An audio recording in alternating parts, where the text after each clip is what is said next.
World number 1 shuttler in the men's SL3 category, Pramod Bhagat has booked his spot in the finals, beating Japan's Daisuke Fujihara in straight games and have thus secured a 14th medal for India.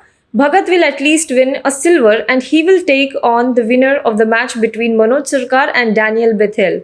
India have added 13 medals at the Tokyo Paralympics Games so far, and on the penultimate day of the Games, there is a chance of 3 more medals, 2 of which may come in badminton, with SL3 shuttlers Pramod Bhagat and Manoj Sarkar playing in the semi-finals.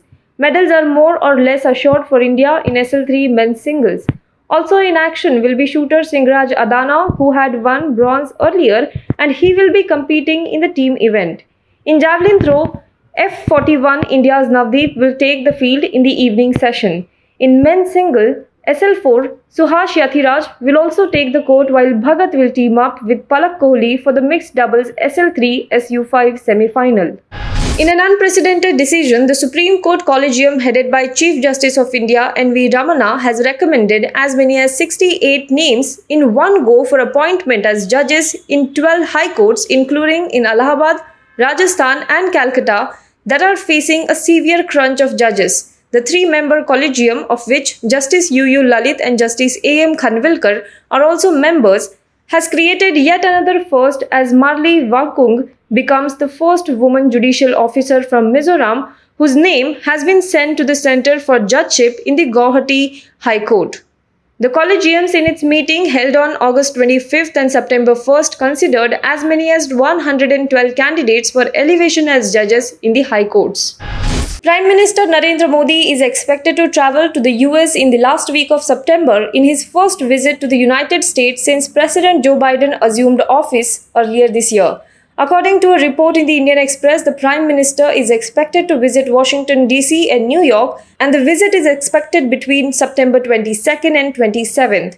The meeting will be Prime Minister Modi's first in-person meeting with Joe Biden. The two leaders have met virtually on the 3 different occasions, that is the Quad Summit in the month of March, the Climate Change Summit in the month of April, and the G7 Summit in June this year. New Zealand recorded its first COVID-related death in 6 months on Saturday, but health authorities have said that there were signs that the outbreak of the highly infectious Delta variant was coming under control.